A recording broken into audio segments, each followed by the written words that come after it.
My channel, this is Nib TV again. So ngayon meron naman akong i-share sa inyo na konting kaalaman or idea. Pero bago tayo mag-upisa, isa muna may maikling intro.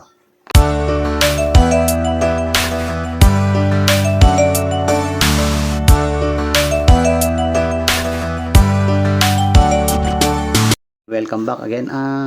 Bali, tuturo ko sa inyo ngayon ay kung paano mag-test ng ating IR sensor or infrared sensor receiver. Yung ginawa ko nakarang video ay gumawa ko ng remote control sensor. Ibig sabihin nun, pag tinutok natin yung remote control natin, magbi-blink yung white LED. Ang ibig sabihin nun, good ang ating transmitter or tinatawag natin na emitter sensor. Kadalasan yan guys, nakita nyo guys sa mga remote control. Ayan ganito. Ito yung tinatawag na emitter sensor or transmitter.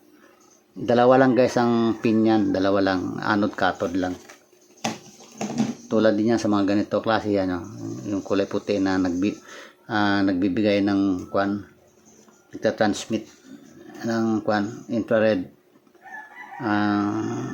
radiation para ma-receive ng ating mga halimbawa TV o kaya kung ano mga toys.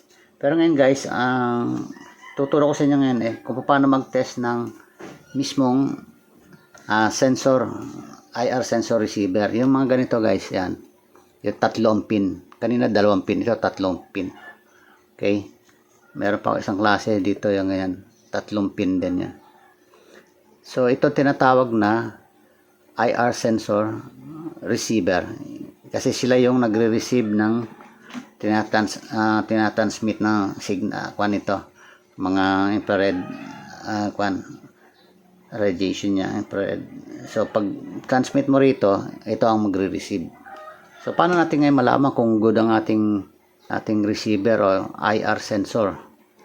So ginawa ko siya guys ng bali simpleng lang circuit. Dito na naman gagamitin na naman natin to guys yung ating breadboard. Tulad ng dati guys, pwede naman tong ilagay sa PCB kung meron kang PCB sobra. So ngayon sa breadboard ko na lang siya guys nilagay para medyo parang mas siya kasi may mga header, mga female socket. Pwede nating isaksak na lang yung paa dyan ng ito, ang mga paa nito. Ganito ginawa kong circuit, simple lang. Kailangan natin ng isang LED, kahit anong kulay, pero ang available sa akin ay blue.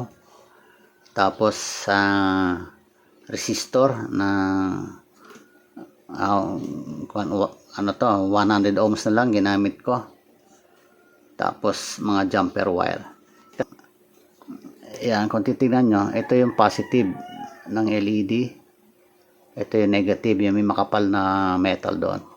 So, ibig sabihin yan, yung positive natin, nakalagay dyan, connected siya rito. Kasi since itong may connection yan Tapos para may tawid ko rito, nilagyan ko ng jumper wire para yung positive supply, dire-diretso sa doon. So, ibig sabihin, meron tayong positive supply sa ating positive pin ng ating LED. Tapos yung itong negative, i-connect ko siya dito sa resistor. Okay? So, para makaabot naman dito, nilagay ko siya rito. Pahaba. So, mangyari, ito lang yung may supply, positive, tapos itong negative, hanggang dito lang yan. Ito wala. Okay? So, bali ang gagamitin ko, itong tatlong butas, alin man dito, 1, 2, 3, or dito man. Diyan natin isasaksak yung ating tetestingin na IR sensor para malaman natin kung good.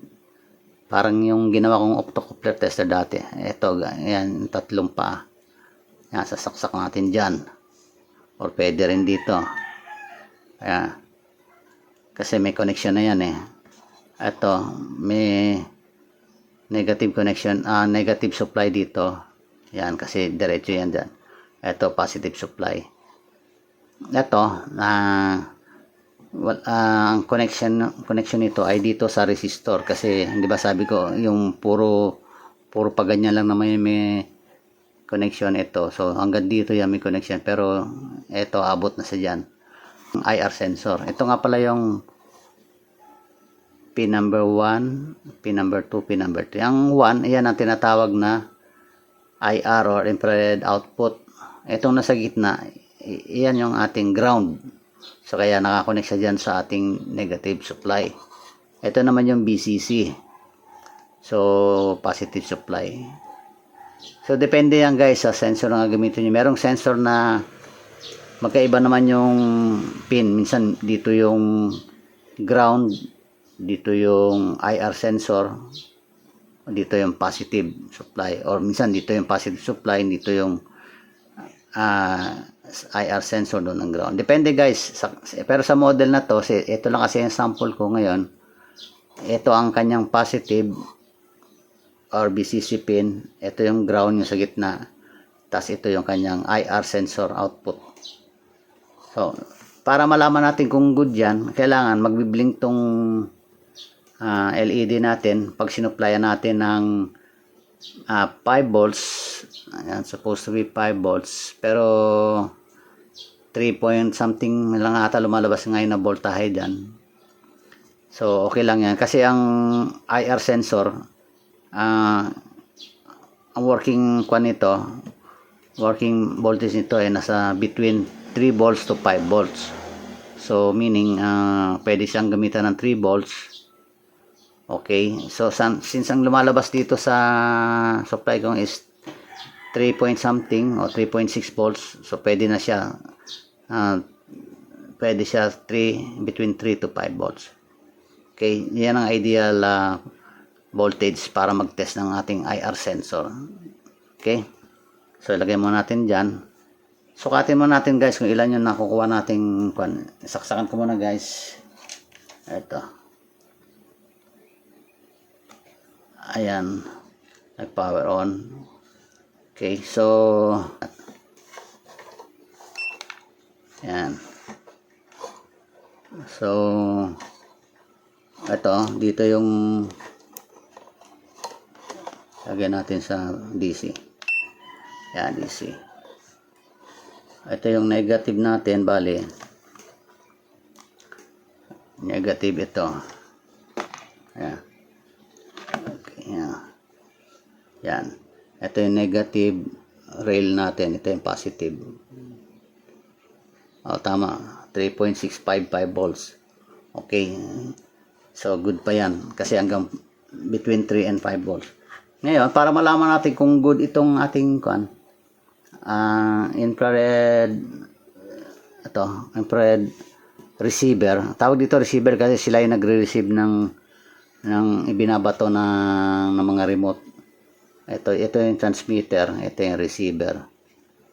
So para malaman natin kung good ito, tetestingin natin ngayon. So ipapasok natin doon sa tatlong butas. Ayan, parang yung pinaka natin, header natin, female header yan dyan. Ayan, so nakakonect ito, yung gitna nakakonect sa ating sa ground. Tapos yung positive supply dumaan dito, tapos yung positive dire-diretso dito sa positive pin, lumabas sa negative pin, dumaan sa resistor, dadaan na naman siya rito sa ating IR output. Okay, so para malaman natin guys kung good yan, kailangan magbiblink ito. Okay, so testing natin.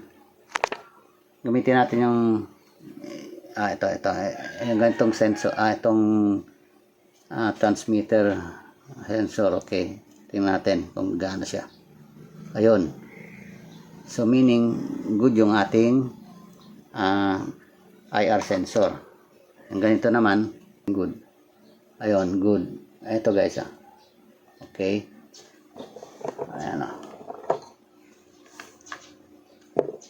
okay, so good. Bukan naman natin ito isa. So good. Okay, so ibig sabihin yan guys, good ang ating IR sensor receiver or infrared receiver. So try naman natin tong iba. Yung isa. Yung ito naman.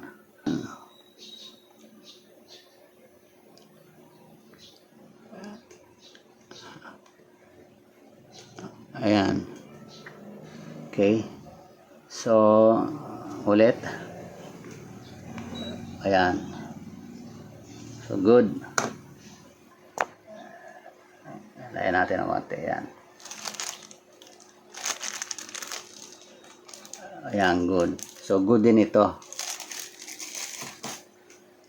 Yung isa pa. Try din natin to kung buo rin ito.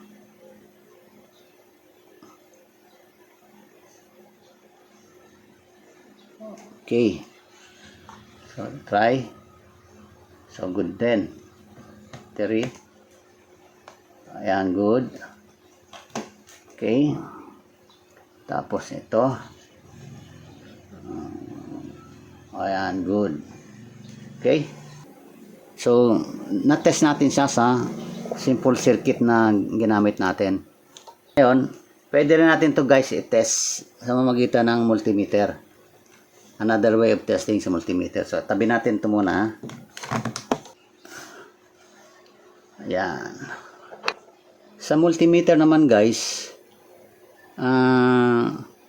pwede siyang gamitan guys sa resistance kasi mataas ang resistance nito bawat pin nito pag tines natin. So lagay natin sa mataas na lang, lagay natin sa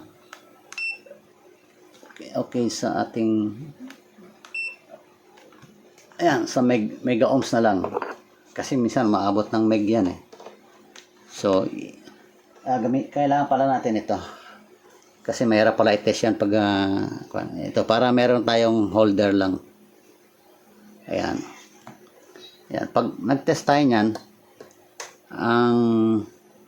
itong red, lagay natin sa gitnang pin. Mga reading tayo dyan ng mega ohms. Ayan 1.2 meg.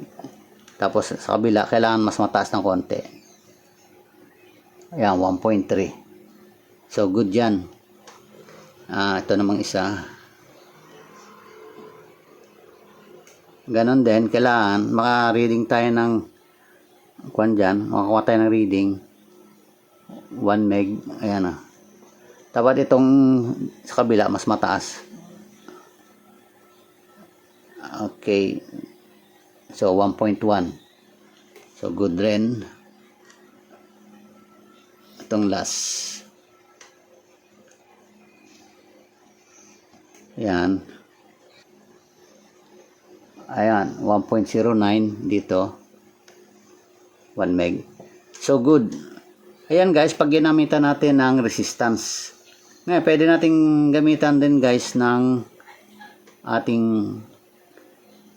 diode mode. Lagyan natin sa diode mode. Ayan. Pag sa diode mode, ayan. Itong negative natin, pag nilagay natin siya sa ground, ayan, ayan, kung napapansin nyo guys, ayan, may naririnig siya meron siya nare-reading na 3.2 volts. Kailan dito pag binaliktad natin, ay, dito para sa, ayan, okay, ulitin natin. Okay, yan. Ayan, sa diode mode, meron 3.2 volts. Pag dito naman sa kung anong susukatin natin, yung dito sa may output IR sensor, dapat mas mababa siya. Ayan 2.3 kanina, 3.2. Okay. So, okay na to. Itong isa.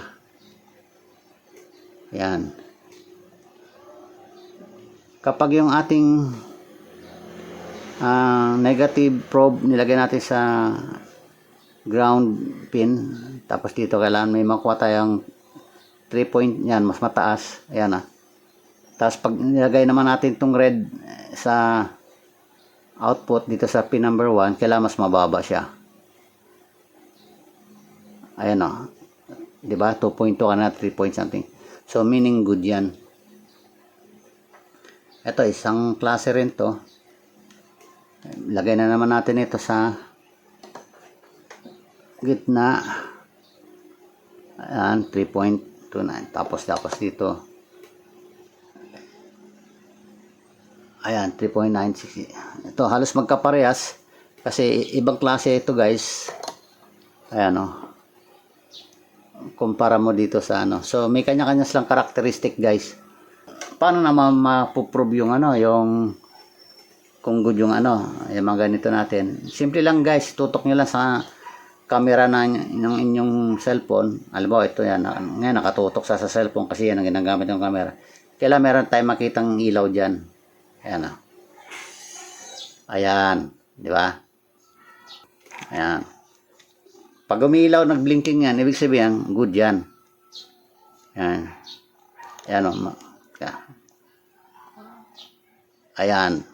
Good. Ayan. Kailangan makikita natin yung nag-blink-blink yan. Okay. Ayan o. Okay. Kailangan blink-blink din yan. Ayan. So kung nagustuhan nyo guys, yung senior ko sa inyong simpleng paggawa ng ano, ng IR sensor tester at paano mag-test niyan sa multimeter natin. Paki-like and share na lang guys, and don't forget to subscribe to my channel Nib TV and also press the notification bell para ma-update kayo sa mga susunod kong mga video. Maraming salamat. Thanks for watching. Bye bye.